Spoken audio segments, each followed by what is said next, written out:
Okay, hello and welcome to another edition of the Manifestation Method podcast. For those of you who don't know me, my name is Hayley. I am a manifestation teacher, coach, mentor, whatever you would like to call me. And basically, my job is getting women to be more fulfilled and lit up in life. And I love seeing women who are doing something that they love, or at least following their dreams and moving towards something that they love. Because for me, that's what it's all about. So I have a couple of courses, I run retreats, all of these things to get women lit up. And so the point of this podcast is to meet other women who are chasing their dreams and are doing the thing that lights them up and brings them fulfillment in life. Okay. So a couple of weeks ago, I met Chloe at a networking event and we hit it off straight away. And she told me about her career. And I was like, wow, we have to talk. This is so cool.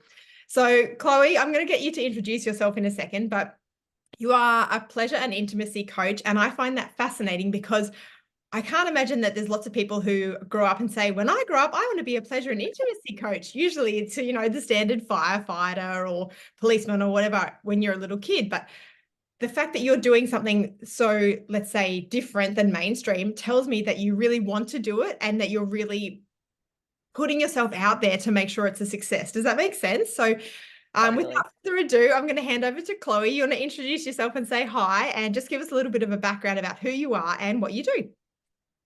Absolutely. So my name is Chloe. I live in Noosa in the Sunshine Coast. And I've had this business, Honey ED, for approximately 2 years now. And basically, I'm an online intimacy coach.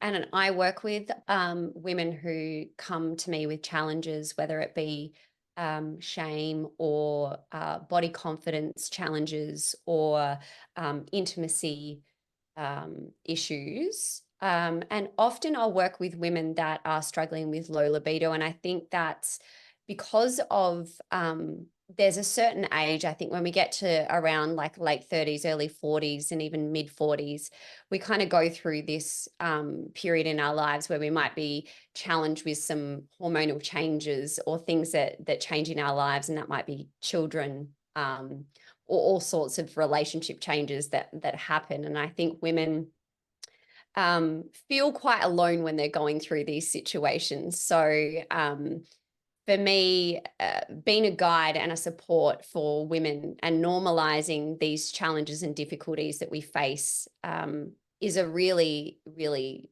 big purpose piece for me. And I'd love to talk to how I got to this place, because there is a little bit of a journey, but for me it really does, as you mentioned, light me up, and it is my purpose and my passion to help other women. But it definitely wasn't something that I was determined to do when I was a young girl. As you can imagine, it was growing up, especially at my age, it was not a welcome topic of conversation at all. It was very taboo, still is, but it's definitely evolved a lot since I was growing up. But I was always very curious about intimacy and having conversations that most people would want to have. But yeah. So how did you get into it? So sort of just paint us a little picture, I guess, about what you were doing. And then when you started to go, oh, maybe this is something that I want to do. Yeah, interesting. So if we go back to about 3 years ago, I was actually running another business with a business partner, and I was in an industry that I had previously been working in and decided to pursue a business in that space. But the business, we'd set it all up and put all the time and effort and the branding, and I'd started a podcast, and we were doing all the things that you do when you're a startup business, and we were about to launch, and I realized that my heart wasn't in it, which was absolutely shattering, because we had just spent so much time putting all the hard yards in. And this was a best friend of mine as well, who, I was very close with. And we were very passionate about the space. And even now I'm passionate about it. But I think because I'd left the industry and I wasn't working in it, I'd lost that spark. Yeah. And so that was really confronting, a very uncomfortable point in my life where I had to be really honest with myself. Yeah. And so once I realized for me that wasn't the space that I wanted to be in, the other uncomfortable piece about this was I actually didn't know what I wanted to do instead. Yeah. So I was kind of knew that I had to exit a situation, but it wasn't something that felt right to continue to do until I found something else, because wasn't fair to my business partner. So I had to have the confronting conversation, obviously, with her and make sure that the friendship was protected. And so I said, this is not something that my heart's in anymore. And I'm, that was a challenge to have that conversation. And we're still super tight. And I was in her wedding last year. So Oh, nice. yeah. So the conversation, as much as it was not easy for her to hear, because she actually didn't have capacity at all to run the business. Yeah. She needed me to do it because I had the time and she was investing the money.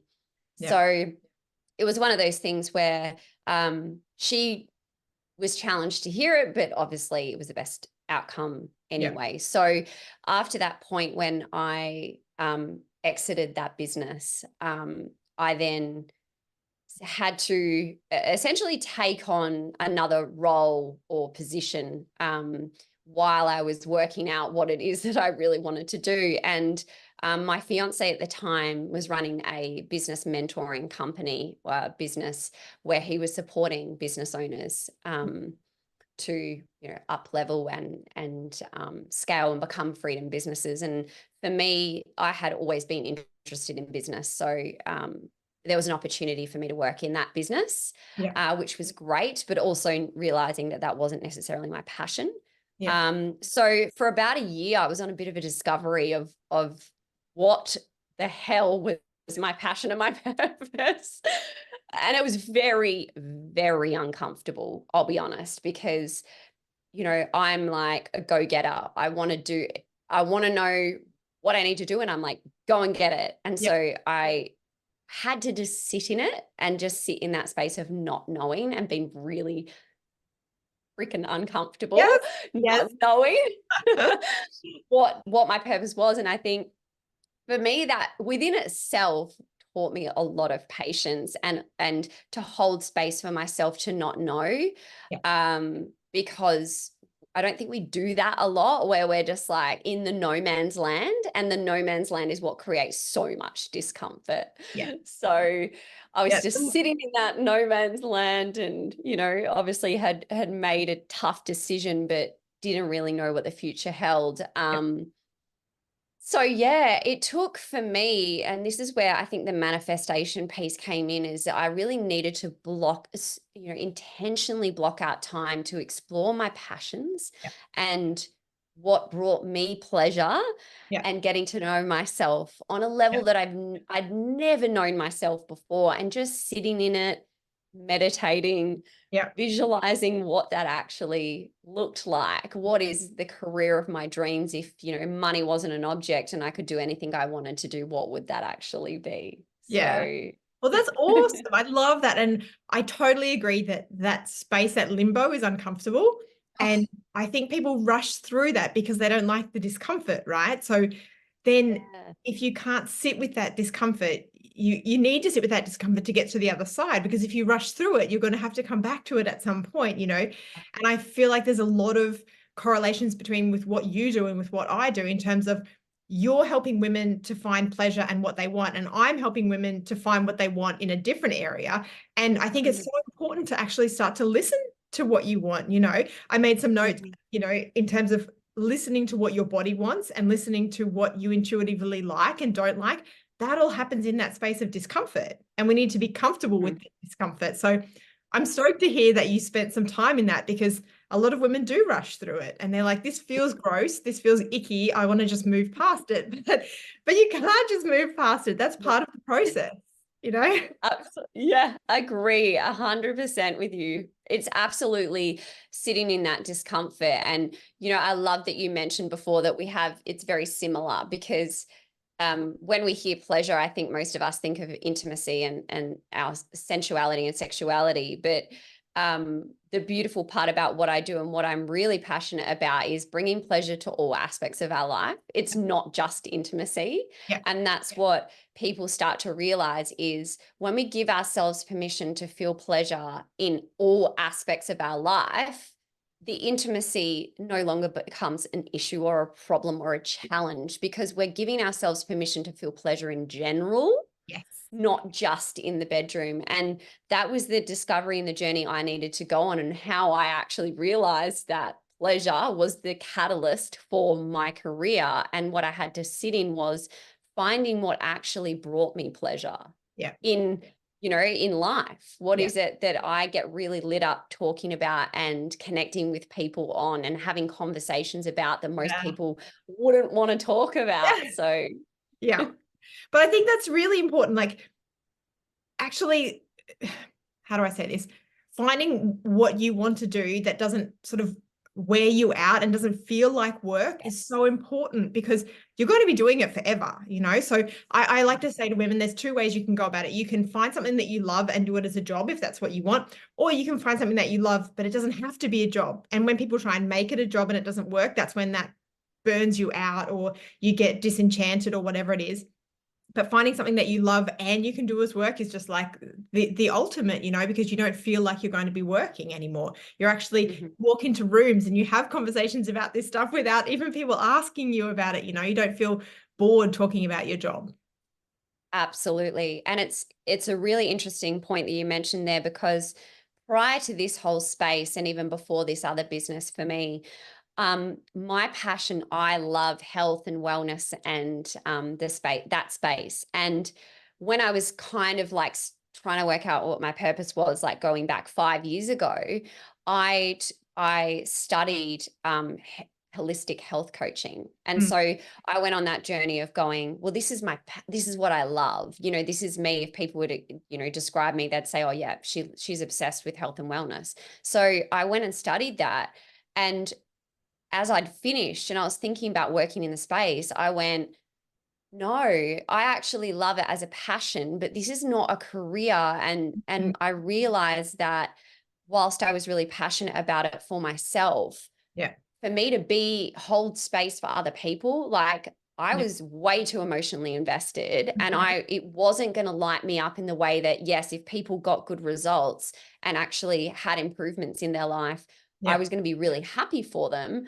But on the other side of the coin, if people weren't actually committing to the process and allowing, the opportunities to come through, it was going to have a very detrimental effect on me, where I was going to be way too emotionally invested. And I would walk away from days where, and I could picture this and visualize it, where I would walk away from days where people weren't following through or doing what they say they would do, and I would be extremely depleted. And so even though that was my passion, this is why I had to really stress test the space that I'm in now and really make sure. And that's why it took me a year, because I had to make sure it wasn't just something I really liked. It was like, what about the shit days? How are you going to feel when it's maybe not, everything's great and all the clients are getting great results and whatever else. Yeah. But I applaud you for making that change, like studying something and then pivoting again, because I mean, it takes me back to when I went to uni and people say, oh, what are you going to do at uni? And I'm like, oh, I'm not sure. Well, you have to, because that's your job forever. And I'm like, oh crap. Like, I don't know what I want to do forever. I'm 17. How do I know what I want to do forever? And there's a lot of pressure on people when they study something. Everybody then expects them to follow through. And sure, lots of people do, but I guess I want to normalize that it's okay if you don't want to as well. Like if you go, okay, now I'm really into this and I've learned all of the things that I needed to for this, but it doesn't actually light me up and it's not what I want to do. I want to normalize going, okay, well, that's okay. Well, let's try something else. Do you know what I mean? Absolutely. I think that's really important. Otherwise, people do go, oh, well, I've studied this and I've done this, so I have to keep doing this. You don't have to do that. You can change at any point.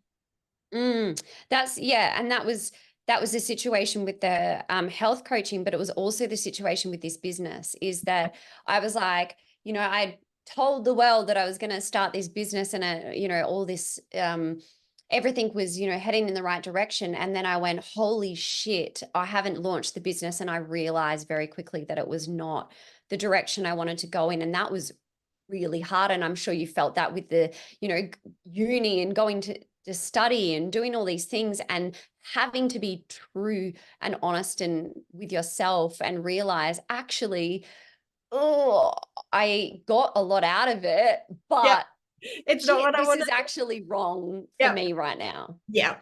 And so when you decided to move into a honey ed, did you, Mm. I mean, obviously this is something that you're passionate about. How did people respond to you? I'm super interested. Only because, when I moved into this space, people, there was lots of different reactions. So I'm always interested in how people take that on board, So when you told your family and your friends and whoever else, what did they say to you? Yeah. So prior to even telling people, so when I finally discovered what it was that I wanted to do, which was within itself, I was like, oh shit, like very exciting, but also overwhelming. And I was Yeah. like, this is a lot. This is a lot.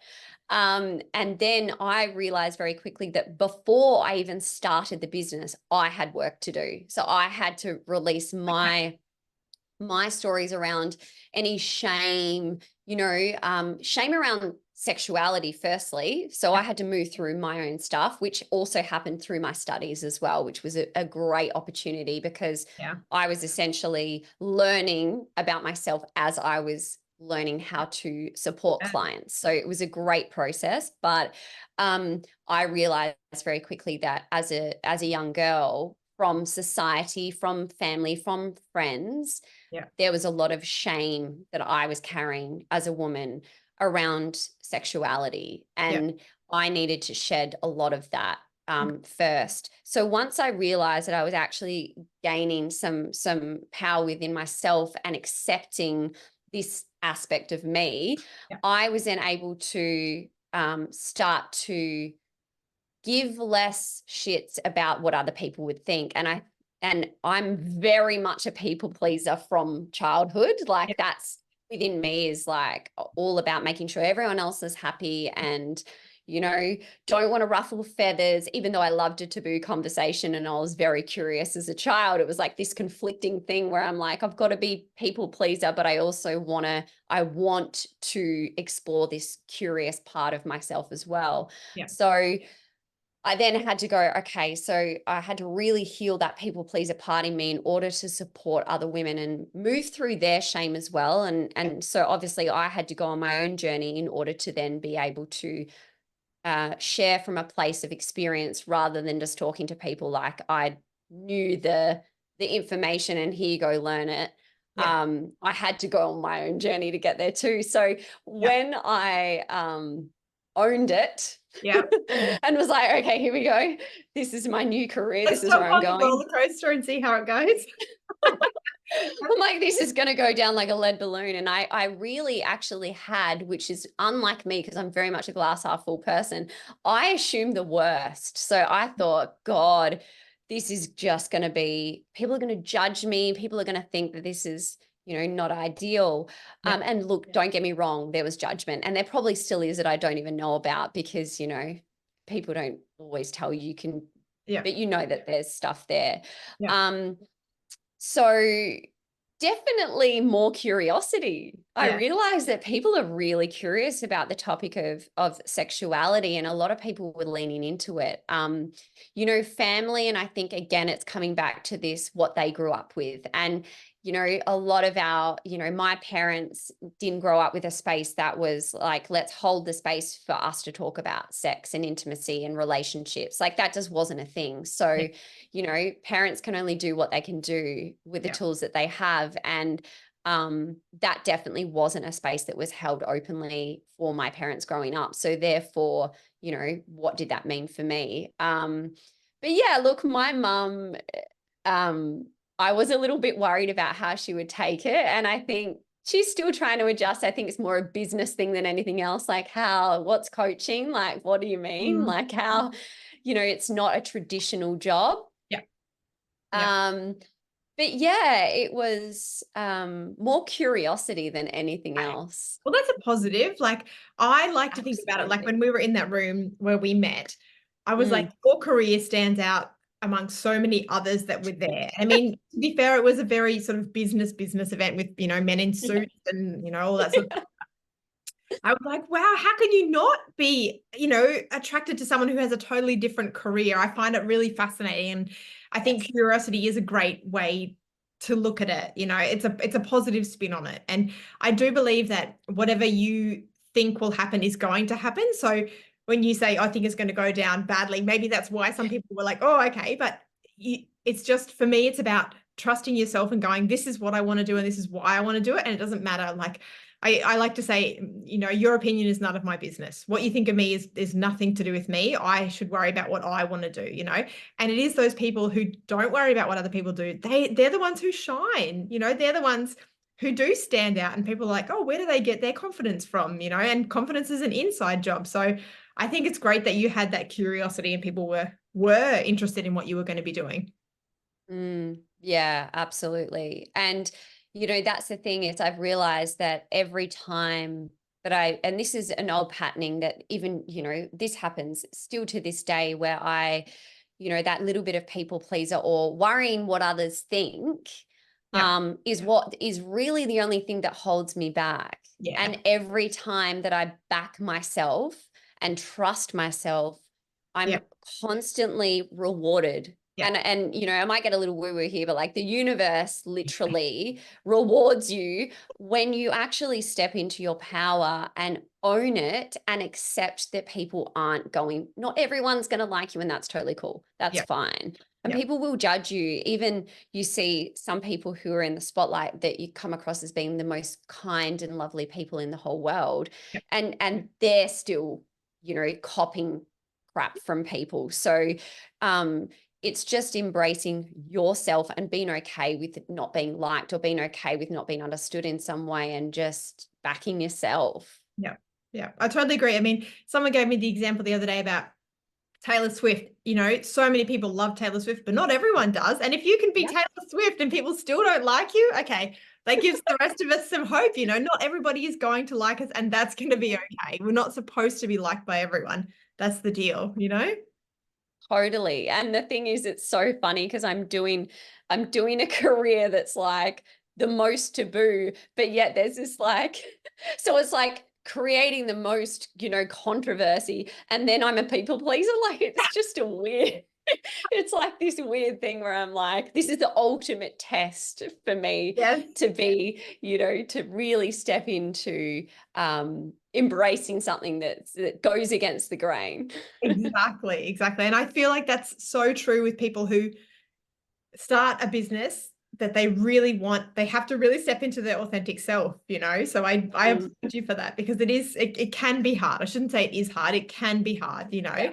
So did you have any other obstacles that you had to overcome? I mean, obviously telling your family and friends was one of them. Did you have any others that you had to sort of think, how am I going to do this? Yeah. I'm just trying to think of I mean, for me, when I look at you online, do you find even just the societal norms of not using the word sex, you know, even when I was promoting it, I was like SECS because I can't use SEX on, and I was like, okay, well then social media's, you know, censoring it to start with. And it doesn't have to be in a bad way. Do you know what I mean? They just censor that word, and you're actually out there promoting it in a good way as such. Absolutely. Yeah. So that's been a hurdle, and that will constantly be something, but I try not to let that impact, you know, what I share.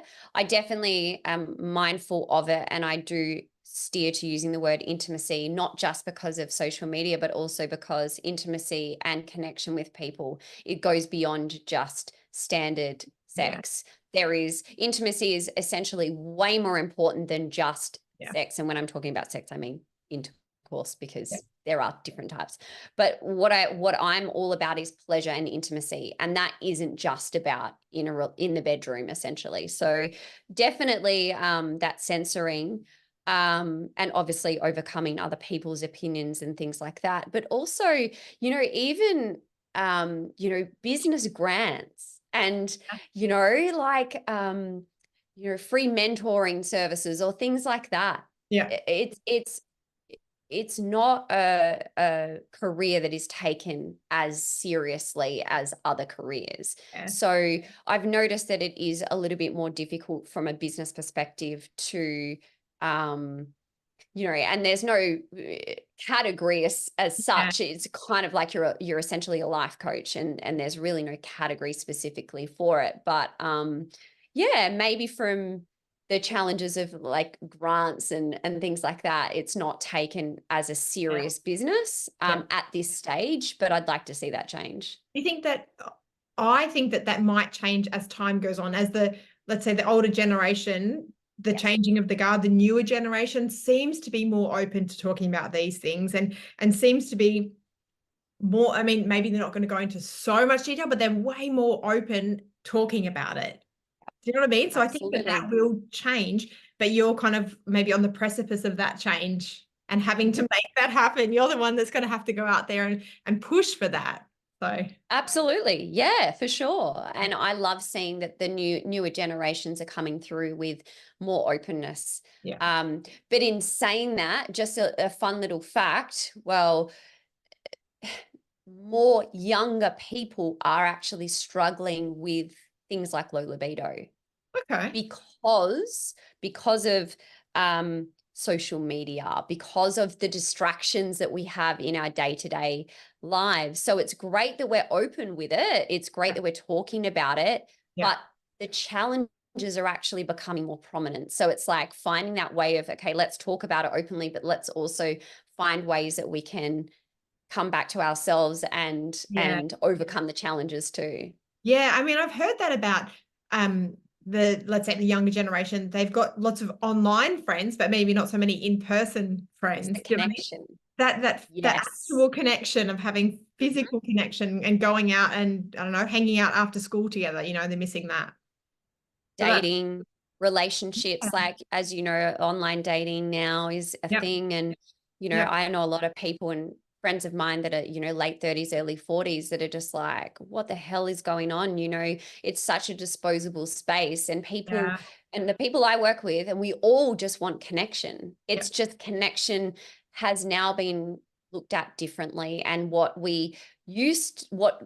is true connection, which is in person, those moments of connection with people, whether it be relationship or friends, is now just shifted. And so that's why there's more challenges and issues that are arising within relationships and connections in today's society. It's good to mention though, and just have that awareness so that we can do things that are going to bring us back to real connection. And do you find clients come to you with that they're missing that connection with their partner? Or are there sort of other things that they come to you with? Obviously, don't divulge any clients. Oh, no, of course. But you know what I mean? No. Do people Absolutely. Yeah. So there's two prominent things that stood out when you mentioned that clients will come to me with. And I think one that I'm realizing more and more is our expectation on relationships has changed dramatically. So what relationships used to be like was our partner would show up for, a couple of things that we needed in our lives. But now there's a pressure for our partner to be our best friend, to be our Netflix and chill buddy, for our partner to be our intimate partner, and then also be everything else. And so I think the expectations of our partners have now changed, and therefore there's dissatisfaction in relationships that didn't used to be there. And then the other thing is as well, because of social media and societal pressures and beauty standards and things like that, our self-esteem and body confidence has dropped off significantly, and we feel like we're striving for perfect and can't achieve it. And so that impacts in a big way as well. And I would say that those are probably the two bigger ones that I work with clients on. Yeah, I saw that you had a great post on your social media about Valentine's Day, and it was what to get your partner for Valentine's Day. And it was telling and I'm probably going to get it wrong, but telling your partner all the things you love about them that is not appearance-based, and telling them what they do like about you that is appearance-based for them. And I thought, oh, that's so nice, because when my husband does that to me, it makes me feel really good. I don't want to be compared against everyone else. I want him to like me for who I am. And when he does that, it makes me so happy. I thought that was really cool. Thank you. Yeah, absolutely. I think taking it away from physical appearance, because everyone is triggered by appearance based, and it's not just exclusive to women, but obviously they're more the clients I work with. But God, there's so much pressure on us. Yeah. And when we take it back to, okay, yes, it's nice to have a compliment for, when we put effort in or when we feel good, for somebody to acknowledge that we're, feeling good or looking like we're glowing or something like that is really nice. Yeah. But what actually holds that self-esteem for us is when we're looked at for more than just what meets the eye, when we're looked at for those beautiful qualities that we hold as a human being. Yeah. It's a nice reminder for us as well, Yeah. that we are more than just what we are visually. 100%. I mean, there was a great quote. I can't remember. It must have been, I don't know, 10 years plus or something. And it was on t-shirts and it said, there are 5 women in the world that look like supermodels and 5 billion who don't, or something. And I was like, oh my God, so true. Like, we're all aspiring to be like, 5 or 10 women in the world. I'm like, how is that ever going to happen? And, I think the more I talk to men, they're not, I mean, yes, that might catch their attention, but they're more interested in women who own their own confidence and who don't necessarily look a certain way. It's that woman who walks into the room. They're the ones that get the attention when they've got that confidence about themselves. Yes, So absolutely. I really think Absolutely. that's, yeah. Okay. So the other thing that I made a few notes, because obviously I see a lot of similarities between what we do in terms of getting women to do whatever it is that makes them happy or gives them pleasure in life. So one of the things that I wanted to, let me just get my glasses on, see, is you talk about communication a lot. And I'm sure people will, maybe look at you and think, oh, communication, that's just blah, blah. Personally, I think communication is so important, especially in mine, in terms of admitting what you want. Because in my world, people come to me and go, oh, I want to do this. And I'm like, okay, why? Why do you really want to do it? What's the intention behind it?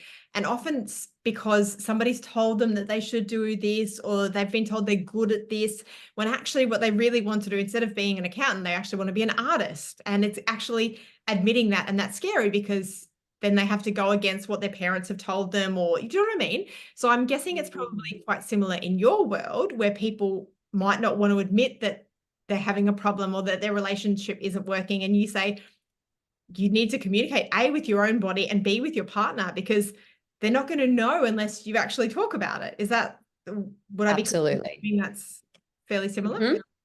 Yes.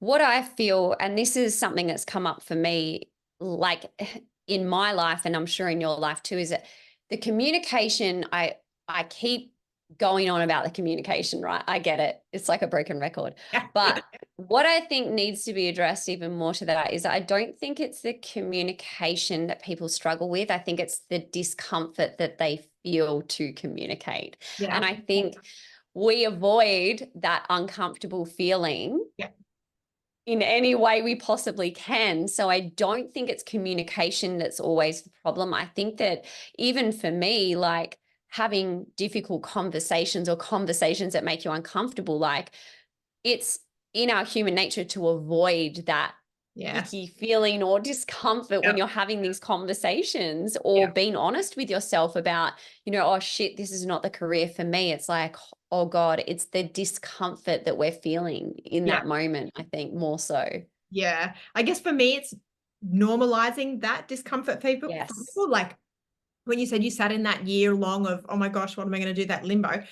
It's normalizing that for people. And part of that is this podcast is going, okay, it's normal to not necessarily know where you're going to go next. Not everybody has it figured out that they want to do this and then this, and it all falls into place. It doesn't always happen like that.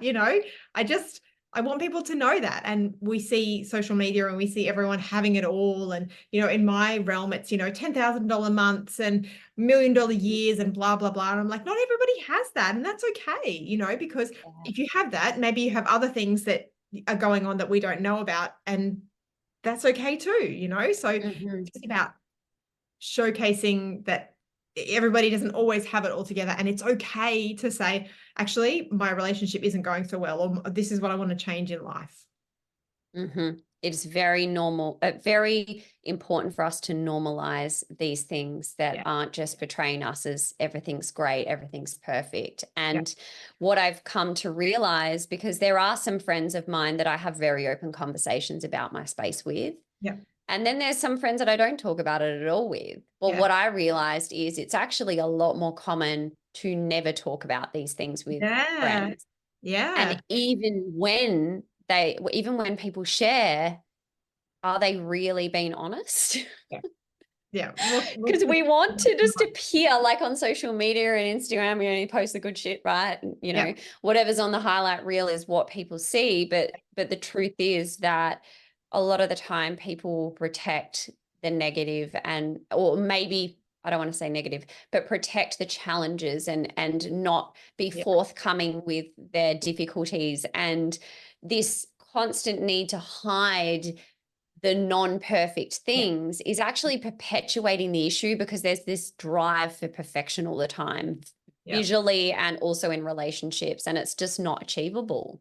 Yeah. And I would say it's even possibly easier to talk about problems, whatever, with new people because those people don't know you. So I find that my friends, they know me from a certain period in life, right? So when I change, they've got to come to grips with that change. And that's not the Hayley we knew before. And how do we reconcile that? Whereas if you meet somebody new, they don't know who you are. So if you start saying, oh, these are my challenges, they don't feel so uncomfortable about it because they don't know any different, So I find that I've noticed that with friends that are, let's say, newer friends rather than old friends from school or university. I find sometimes with my newer friends, I can be more open because they don't know anything else about me. So I find Absolutely. that is really good, which is probably why people would come to a coach because you don't know anything about them anyway. So that Yeah. gives freedom, to be And about creating that space and yeah. safety for them to be vulnerable and open up for sure. Yeah. Do you do sessions with both people, both partners, or do you just work with one partner usually? Yeah, so at the moment, I'm actually just about to launch another service, but at the moment, I work with women for a 3-month coaching container. Yeah. But I'm bringing in Hour of Power sessions, which is either one-on-one with a woman Yep. or with a couple. And Okay. we focus on specifically one thing that they really want resolved in their intimacy or personally. Yep. And we hone in on focus on that one thing that they want support with. And so I've opened that up to offer it to couples as well, which I think will be really beneficial because you need different perspectives on when it's specifically an issue or a challenge. You really want to have all the data there so that in that coaching container, you can give them the most value and do it in a short period of time. So obviously there would be gaining the information prior to that so that then in that session we can just laser focus on what it is that they need in an outcome. That's great. And I think as well, two things. One is that people like it when they've got potentially a tangible outcome that they can walk away with. And I also Yes. feel like women, and this is a mass generalization, but we can be time poor. And so I've got to pick up my daughter and I've got to do work and I've got to get this and I've got to do this. And I'm like, okay, cool. Oh, I don't have time for, my relationship issues or whatever it is, or, maybe sex is going great, but it could be better and I don't have time for this, or maybe I'm single and look, I just don't have time for a partner. Do you know what I mean? So I know you do sort of smaller sessions, which I personally think is great because the women that I deal with potentially don't have the time to sit down, and spend hours and hours and hours. They need it in those bite-sized chunks. Absolutely. And I think I mentioned to you when we met a couple of weeks ago that I'm about to launch a podcast too. And so my focus is on time poor women because I feel like that's business owners or mums or, especially in this kind of age bracket, I think that's quite common. We feel like we need to do it all. And so we have 50 things on the to-do list. So yes, we're very much time poor. So this podcast I'm going to launch, I thought about it and I'm like, okay, so there's 50 million podcasts, what is it that women who are time poor really want? Well, they want we want strategy. What is it that we can do? Yes, we want the fluff and, we want to know conceptually what it will feel like, but what are the practical things, like you say, 5 steps to manifest a life you love, like it's the tangible stuff that we can actually do Yeah. and execute quickly so that we can get an outcome and a result that we want to better our lives. So these episodes will be literally bite-sized tips with strategies that women can walk away with in less than 15 minutes. So it's like, okay, easy, let's actually implement these strategies into your life and get you an outcome so that you're more satisfied, fulfilled, feeling more pleasure in all aspects of your life and living a life that you love, you know? Yeah, great. I love it. Because I think there is definitely a correlation between having pleasure in the bedroom and having pleasure in the rest of your life. And that's not to say if there's nothing happening in the bedroom that things aren't great the rest of your life, but I just don't see why we can't have a happy blend of all of them. Do you know what I mean? Because there's no reason not to. It's just going through and working, being, honest with yourself. What is it that I want? What is it that makes me happy? Am I willing to have those more difficult conversations and actually communicate? Am I willing to sit in that discomfort of going, okay, this is how I feel, and telling someone? Because often if we don't, that discomfort will just grow, and until we address it. It's like in my world, when people come and they're like, oh, I'm not really happy with my life and what's going on. I'm like, well, unless something changes, unless you're ready to admit that you want something different, it's not going to get any better, Absolutely. Yeah. It's a question that I often will ask my clients, and it is a little confronting, but I'll have people, not necessarily clients that come to me, but people that are interested in the space, and they'll say, I just don't really like sex anymore. Like, I just don't care. Like, it's not a priority for me. I don't really care. I don't, just not a fan. It was something I enjoyed before, but not now.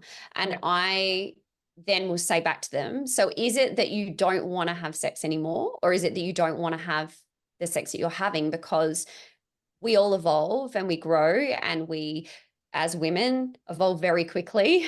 We're cyclical beings, and, one day to the next, we're experiencing, for those that still have a cycle, we're changing from 1 minute to the next.